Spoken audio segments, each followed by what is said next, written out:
Wasallam juga telah menghadapi persoalan ini.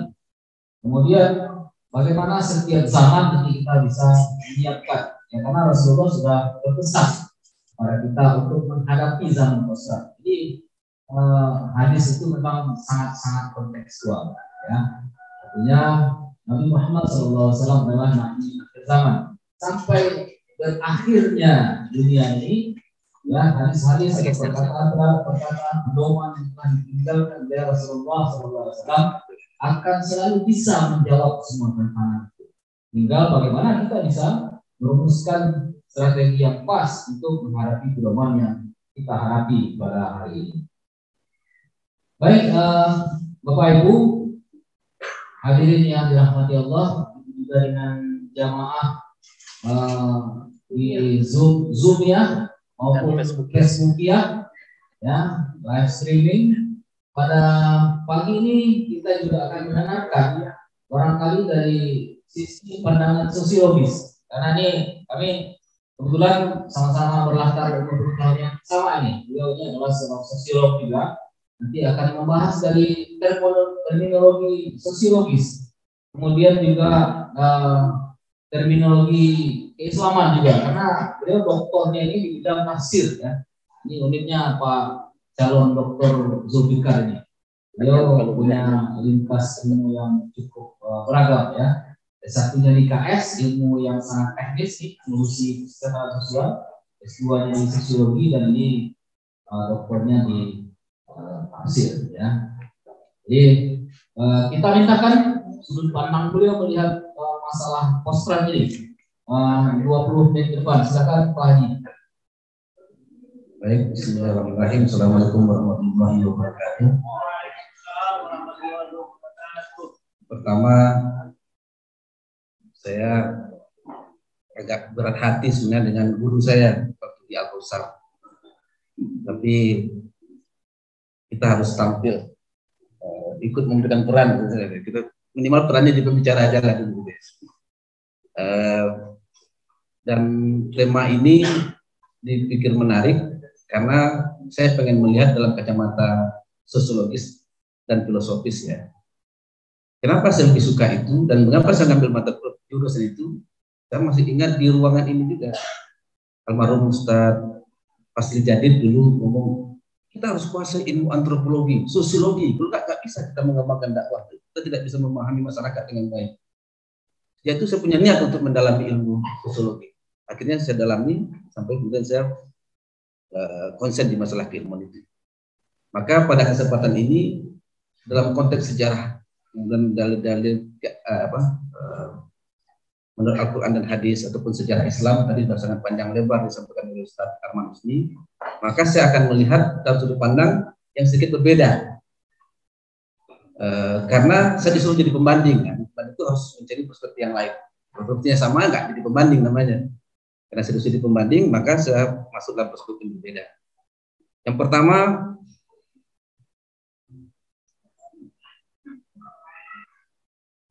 apa itu post-truth? Post-truth itu, kalau era post-truth apa? Kenapa disana disebut dengan era post-truth? Era post-truth adalah ketika kebenaran tidak lagi dianggap penting dan orang lebih nyaman dengan tafsir, opini, dan keyakinan pribadi. Jadi kebenaran tidak lagi penting, semua orang akan menafsirkan sendiri, beropini sendiri. Kebenaran itu berada pada dirinya masing-masing. Jadi kebenaran-kebenaran yang lain itu tidak ada. Semua orang punya kebenaran sendiri. Sehingga tidak jelas mana yang benar. Itulah post-truth. Era post-truth. Kita kemudian mencoba melacak secara keilmuan, sosiologis, dan filosofis di mana sumber post-truth itu. Pemikiran-pemikiran post-truth di mana sumbernya. Maka kalau tadi dari sejarah Nabi Adam, saya cuma melihat dalam konteks Yunani kuno. Sejak zaman Yunani kuno sudah ada namanya sofisme. Sofisme ini sebenarnya adalah kelompok terpelajar di zaman Yunani kuno.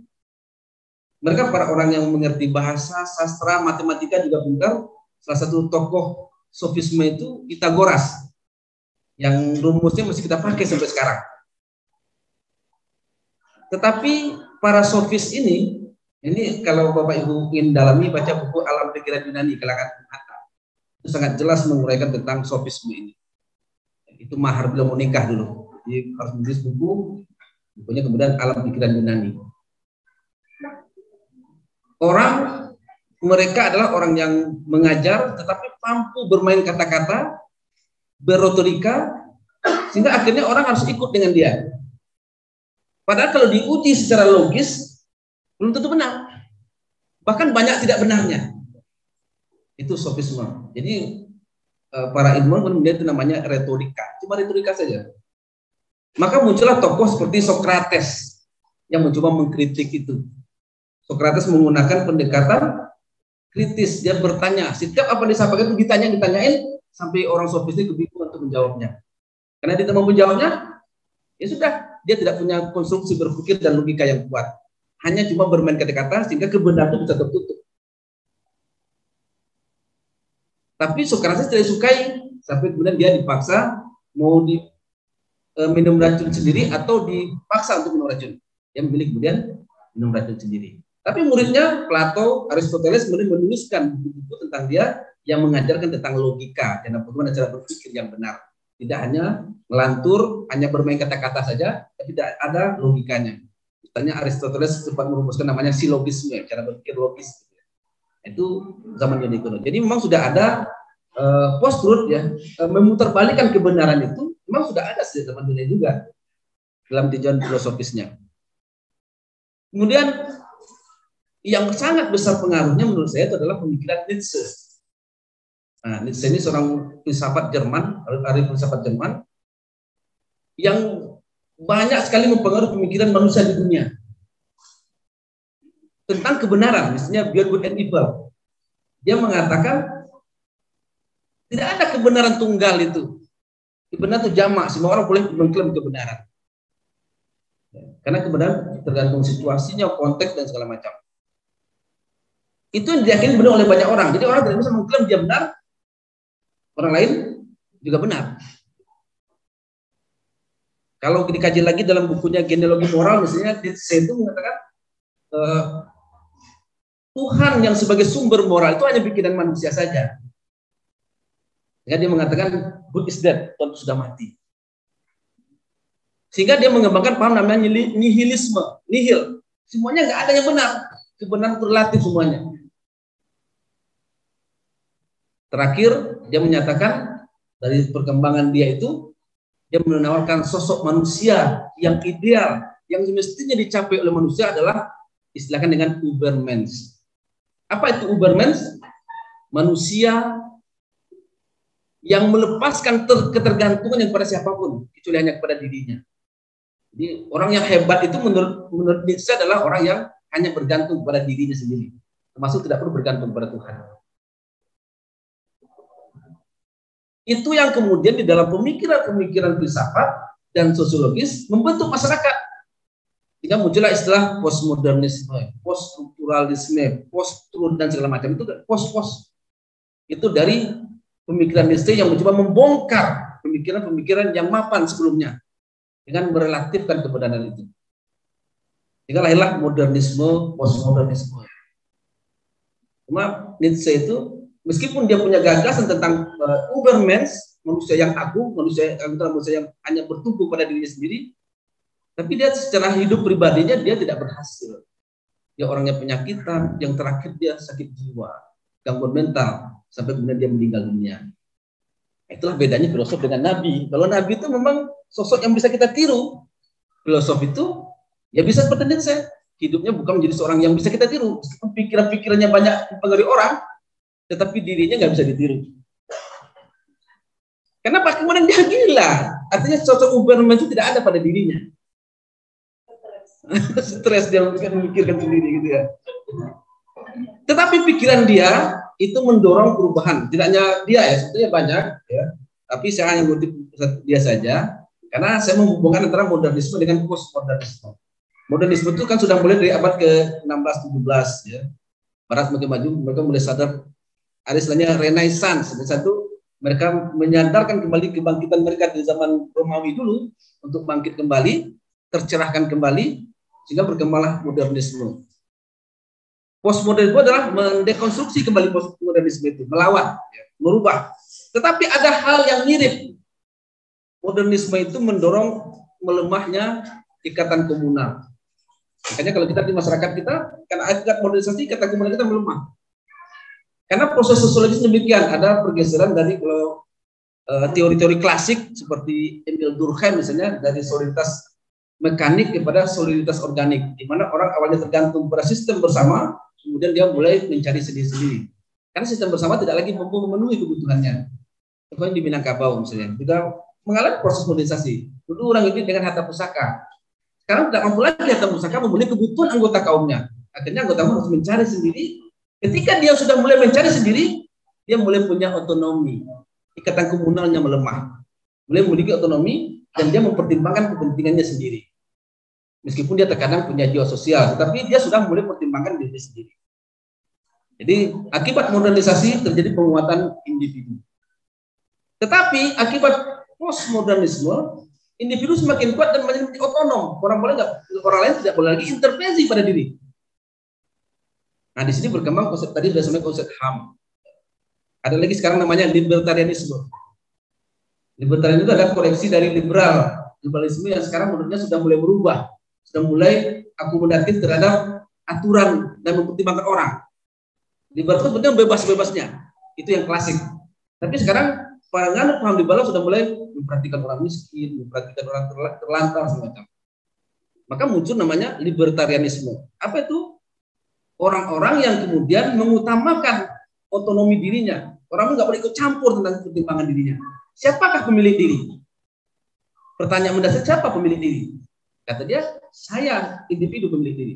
Maka tidak boleh izin orang lain untuk hal yang berkaitan dengan saya. Kalau mau dioperasi, bukan izin orang tuanya, tapi izin saya, karena saya pemilik tubuh. Itu pula yang kemudian mengembangkan konsep ketika di DPR itu perdebatan tentang perzinahan. Ini kan debat-debat yang tidak selesai-selesai. Dan istilahnya seksual consent. Seksual consent itu artinya siapakah yang punya hak milik terhadap penyaluran seksualitasnya? Personal katanya. Jadi kalau dia suka sama suka, ya sudah. Dia punya otonomi dan tidak boleh diganggu hak-hak itu oleh orang lain. Nah, kalau dalam Islam kan tidak begitu ya. Pemilik diri itu bukan dia, tapi Allah. Pemilik kita ini adalah Allah.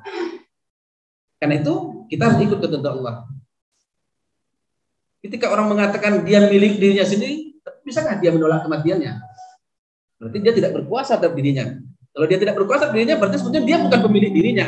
Itulah yang salah dari libertarianisme. Tetapi pemikiran libertarianisme ini juga berkembang di negara kita sekarang.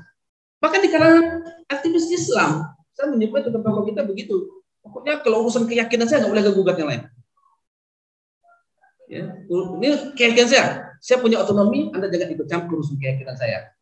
Libertarianisme begitu, dan sudah masuk ke ranah orang-orang Islam. Nah, kemudian yang terakhir yang aktual, mungkin kalau Bapak Ibu semua, ada buku yang bestseller internasional sekarang. Itu karangan Yuval Noah Harari yang menulis buku tentang Homo sapiens dan diikuti dengan Homo Deus. Homo sapiens ini ternyata manusia semakin mampu menjadi orang yang hebat. Kalau Homo sapiens itu dari sapiens menjadi manusia yang maju. Jadi ada tiga revolusi kognitif, orang mulai punya pengetahuan. Versi Harari ini adalah ilmuwan Israel, seorang Israel, ahli sejarah Israel. Umurnya masih umurnya kelahiran 76, sama dengan saya. Tapi pintarnya, wawasannya lebih jauh ya. Bukunya bestseller internasional. Dulu orang primitif dihubungkan. Ketika manusia sudah mulai mengenal pengetahuan, maka dia mulai mengarah ke sapiens. Sapiens. Dan itu berkembang terus ketika dia revolusi pertanian. Sekarang sudah masuk ke revolusi sains. Nah, pada bukunya yang kedua, Homo Deus, manusia dewa. Kata Harari, manusia sudah berhasil membangun kejayaannya dan mengalahkan semua masalah-masalah yang dihadapi manusia. Misalnya masalah kelaparan. Hampir sekarang jarang orang yang kelaparan. Ya, jarang orang yang kelaparan. Malah masalahnya sekarang orang yang kelebihan makan, kegemukan karena kelebihan makan. Jadi masalahnya sekarang bukan lagi masalah kelaparan, tapi orang kelebihan makan. Kalau dulu masalahnya kelaparan, wabah penyakit juga begitu, orang sudah menemukan pengobatan dan segala macam. Bahkan di buku Homo Deus itu Harari mengatakan manusia bisa menunda kematiannya. Ini tantangan bagi intelektual Muslim. Betul nggak manusia bisa menunda kematiannya? Kata Harari bisa. Dia memprediksi bahkan sampai umur 500 tahun. Cuma beberapa ilmuwan kedokteran menjawab bisa, katanya. Cuma untuk saat ini paling tinggi cuma sampai 120 tahun. Nah, gimana kita membantah? Ketika dia mendefinisikan kematian, bagi dia kematian adalah ketika organ tubuh manusia tidak lagi berfungsi. Itulah mati. Ketika organ tubuhnya melemah, orang bisa menciptakan teknologi yang bisa membantu fungsi organ tubuhnya sehingga dia menunda kematiannya. Jantungnya bermasalah, dibikin cincin apanya itu nggak jadi, menunda kematian. Yang contoh lain kelihatan misalnya anak-anak yang dilahirkan dulu kan angka kematian ibu anak tinggi, sekarang kan sudah turun. Anak itu bisa dicegah kematiannya. Ini yang dia yakin sebagai kemampuan menunda kematian. Dan dia memprediksi bisa sampai 500 tahun umur manusia ke depan, karena manusia akan semakin menciptakan teknologi yang membantu tubuhnya untuk memfungsikan organ-organ tubuhnya. Kemudian peperangan, peperangan yang jadi masalah. Itu memang tetap ancaman, tetapi kata Yuval, orang yang mati karena perang itu jauh lebih sedikit ketimbang orang yang mati karena bunuh diri. Nah, kalau saya baca di data WHO 2019, itu setahun tuh sampai 800.000 orang yang bunuh diri. Dan dari hasil penelitian itu mayoritas di kawasan ateis, orang-orang yang ateis, yang tidak punya agama, tidak mengakui adanya Tuhan. Itu mayoritas angka bunuh diri tinggi sekali. Itu ternyata ada kerapuhan. Ketika orang semakin merasa kuat dengan dirinya, ternyata ada indikasi kerapuhan dirinya. Dan itu yang terjadi pada manusia. Di situ sebenarnya manusia sedang di persimpangan jalan juga, meskipun Yuval Noah Harari itu sangat yakin manusia akan menjadi semakin hebat, menjadi manusia dewa, tapi kerapuhan-kerapuhannya sangat banyak. Nah, itu sekedar asal usulnya. Jadi itulah yang kemudian membentuk pola pikir orang banyak, yang kemudian orang merasa kebenaran hanya miliknya sendiri. Tidak lagi orang lain memaksakan kebenaran dirinya kepada dia. Lalu problemnya muncul akibatnya apa? Nah, di antara problem yang munculnya adalah muncullah populisme di satu sisi dan fundamentalisme di sisi lain. Tiba-tiba orang viral dan terkenal dan banyak duit tiba-tiba, ya. Tapi kurang isi, tidak mendalam, dangkal, ya. Tidak, ya ini pasti tidak akan bertahan lama. Tapi udah sudah punya uang banyak dalam waktu yang sebentar. Orang terbiasa pada kehidupan itu, dan sehingga anak-anak muda sekarang berpikirnya bagaimana yang instan itu juga. Kalau ditanya anak-anak muda, kebanyakan cita-cita menjadi YouTuber sekarang ya. Karena banyak orang YouTuber yang berhasil kaya dalam waktu singkat gitu ya. Konten kreator dan segala macam itu sudah begitu. Nah, TikTok dan segala macam ya. Tapi di sisi lain, ketika semua orang saling mengklaim kebenarannya, ada kelompok yang ingin mempertahankan identitasnya, sempat membuat fundamentalismenya. Kurang bergaul, kurang mengayomi pendapat-pendapat luar. Padahal kan mestinya dia juga bersikap terbuka untuk melihat inilah realitas yang terjadi sebenarnya. Tapi menguat fundamentalisme. Kemudian yang kedua dampaknya adalah medsos yang seringkali mengembalikan kebenaran. Tiga, ketergantungan kepada ponsel. Masyarakat semakin tergantung kepada ponsel. Nah, itulah situasi. Jadi tinjauan ini maksudnya kita ingin memahami makrifatu maidan istilahnya ya. Misalnya, memahami situasi umat manusia sebagai objek dakwah kita. Karena Islam didatangkan bukan untuk kita orang Islam saja. Rasulullah diutus adalah untuk rahmatan lil alamin. Nah, dalam konteks post-truth tadi sudah sampaikan juga oleh Ustaz Arman Husni, sejarah kenabian itu adalah sejarah melawan post-truth. Sejarah kenabian adalah sejarah melawan post-truth. Jadi kalau kita berjuang melawan post-truth, betul kita melanjutkan risalah kenabian. Kalau saya dengar dari beberapa guru saya yang ahli sejarah agama, itu dulu agama itu tauhid, kemudian manusia mengembang jadi monoteis, menjadi politeis, datang lagi Nabi monoteis lagi, kemudian politeis lagi, begitu terus. Terakhir Nabi Muhammad yang menyatakan monoteis ya. Dan sekarang dikembangkan orang lagi mencari tuhan-tuhan yang lain. Makanya Risalah ke Nabi itu risalah melawan postur sebenarnya.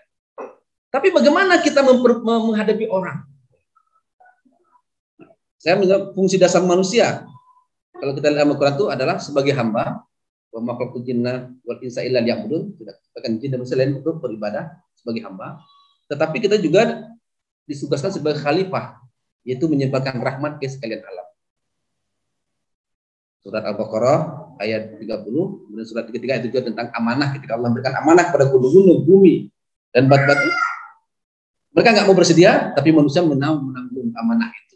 Artinya kita menanggung amanah sebagai khalifah. Bagaimana kita mampu menanggung amanah sebagai khalifah, sementara orang nggak mau mendengar kita, yang merasa benar dengan dirinya sendiri. Semua orang nanti akan semakin merasa benar dengan dirinya sendiri. Itulah akibat dari post-truth, karena orang menilai dengan pikirannya sendiri.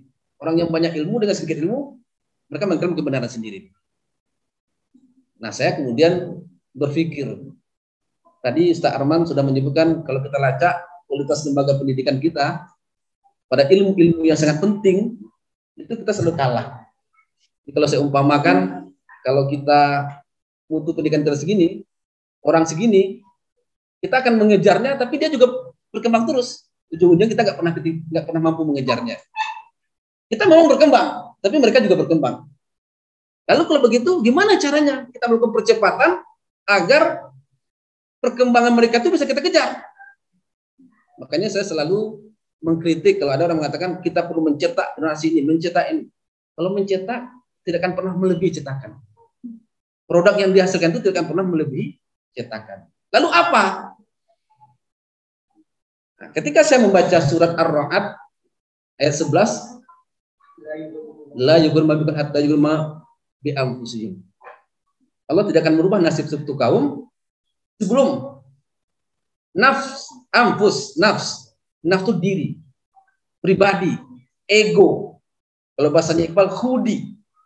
Sebelum diri kita yang merubah. Kita tidak akan mampu merubah sebelum diri kita juga kita rubah. Apa itu komponen diri? Makanya saya mengatakan untuk bisa melawan postur itu kita harus merubah diri kita. Maka pengembangan dirilah yang menjadi solusinya. Pengembangan diri bisa melebihi cetakan. Kenapa? Karena dia bisa berkembang menurut arahnya. Nah, proses pengembangan diri ini dalam sistem pendidikan kita ini tidak terlalu diperhatikan. Terutama pendidikan formal ya. Kalau yang di luar kursus-kursus sudah banyak pengembangan diri. Tapi di lembaga pendidikan formal kita tidak serius untuk pengembangan diri. Karena memang kalau kita baca sejarah pendidikan kita, mulai zaman kolonial, itu memang mereka menciptakan sekolah untuk menjadi pegawai kolonial. Jadi mereka belajar administrasi, belajar mengetik, belajar menulis, surat. Memang disahkan itu. Di zaman Orde Baru mulai link and match karena pemerintah lagi melakukan industrialisasi, maka bagaimana menghubungkan sekolah dengan industri karena menyiapkan tenaga administrasi. Sekarang sudah mengarah lagi ke link and match. Sebelumnya sempat pendidikan karakter dengan Undang-Undang Nomor 20/2003 itu tentang Sisdiknas. Tujuannya adalah menunjukkan peserta didik yang beriman, bertakwa, berakhlak karimah dan seterusnya. Kita dulu ikut demo tuh untuk mengumpulkan undang-undang itu. Tapi belakangan sekarang kebijakan pemerintah sudah mengarah ke link and match lagi. Karena memang menterinya pro itu ya. Itu tidak masalah. Karena memang kita harus menghadapi realitas yang kita hadapi. Tetapi aspek pengembangan diri ini yang harus kita bangun di posisi yang lain, yang mungkin tidak di sekolah.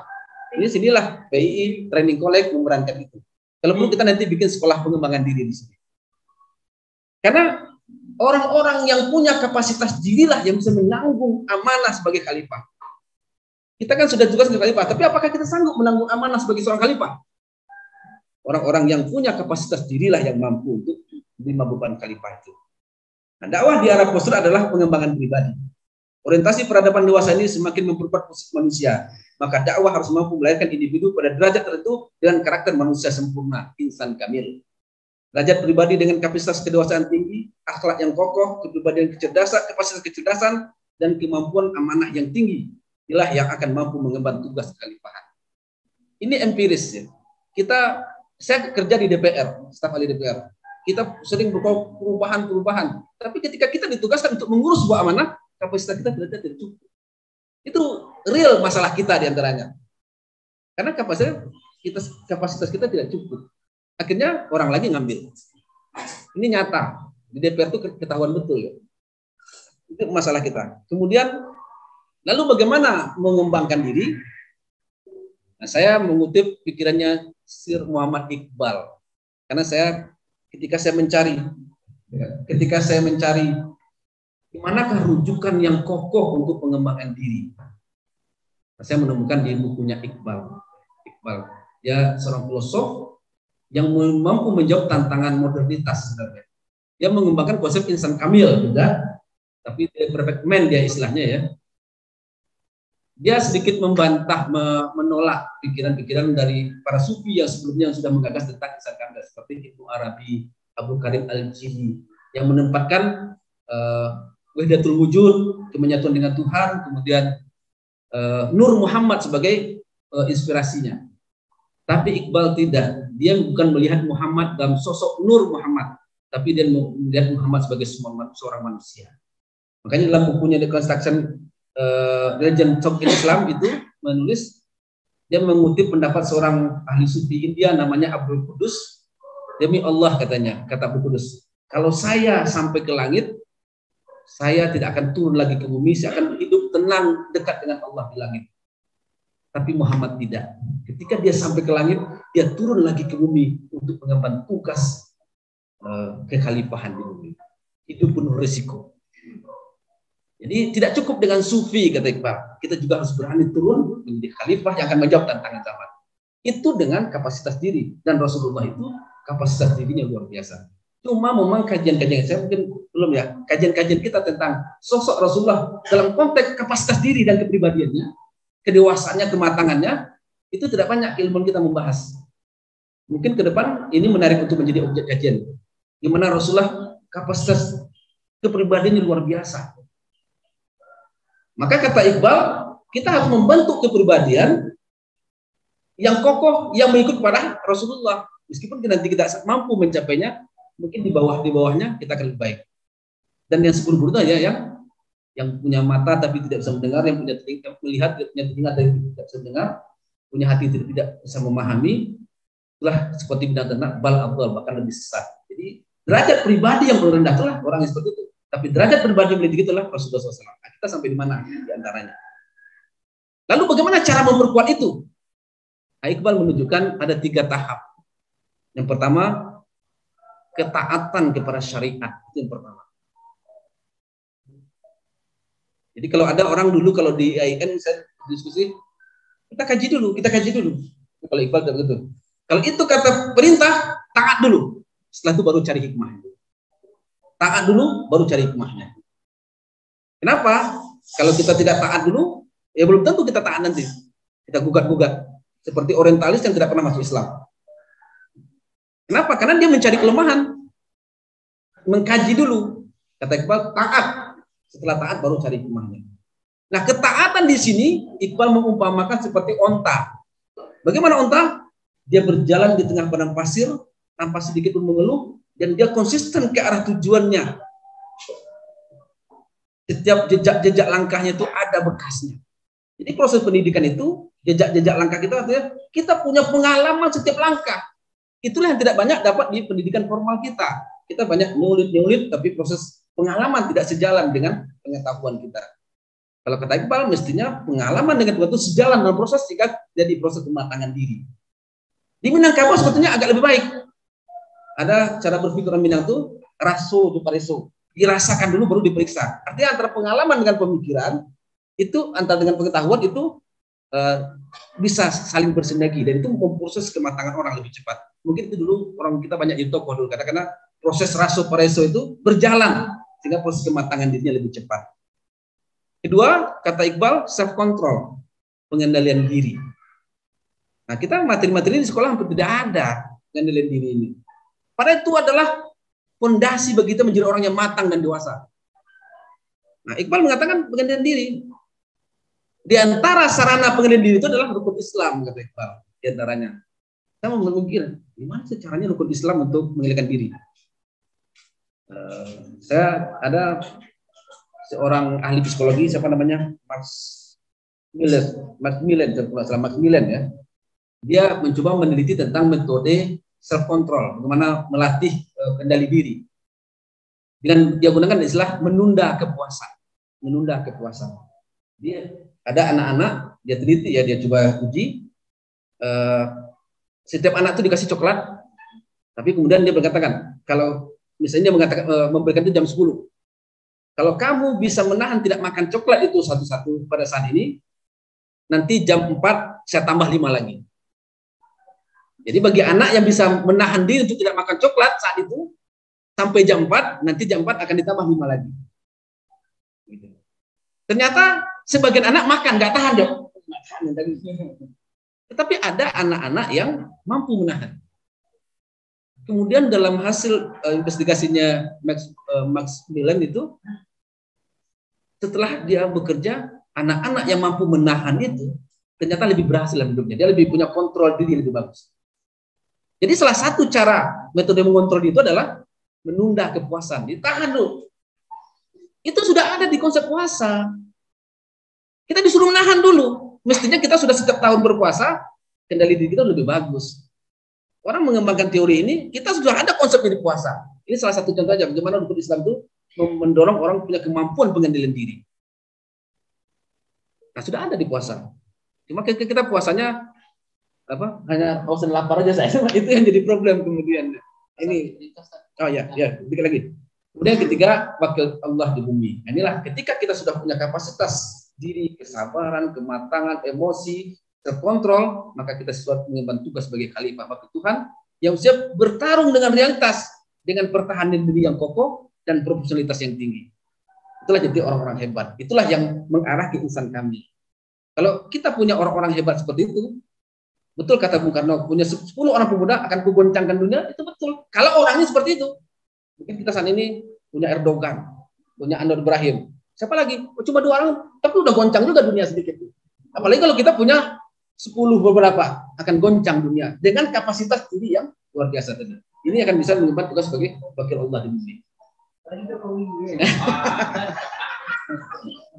Nah, karena itu menurut saya strategi dakwah adalah mengembangkan orientasi dakwah ke arah pembentukan kapasitas diri yang berilmu, dewasa dan profesional. Karena sekarang keilmuan itu tidak linear dengan kedewasaan. Kadang orang sudah profesor tapi nggak matang-matang juga kelihatan. Mana ada profesor berdebat dengan preman pasar. Yang bodoh siapa tuh? Profesor atau preman pasar gitu. Nggak bijak dia menyikapi itu gitu ya. Terbawa suasana. Itu perubahannya bukan keilmuan tapi kematangan kedewasaan. Mestinya kan dia sebagai seorang profesor lebih bijak dan bisa mengayun, lebih paham wah pasarnya ya gitu. Paling keras-keras gitu doang gitu. Tapi nyatanya ada orang yang begitu gitu. Yang kedua, ini yang mungkin tantangan kita membangun sistem pendidikan yang lebih berorientasi pada pengembangan diri. Terakhir adalah mobilitas. Jadi orang sudah dikembangkan, mobilitasnya disalurkan. Jadi ini nanti masuknya ke dunia profesional. Nah ini yang terakhir saya katakan, dengan kumulasi kapasitas pribadi yang sempurna, dakwah Islam akan menyinari alam ini dalam ketundukan dan rahmatnya.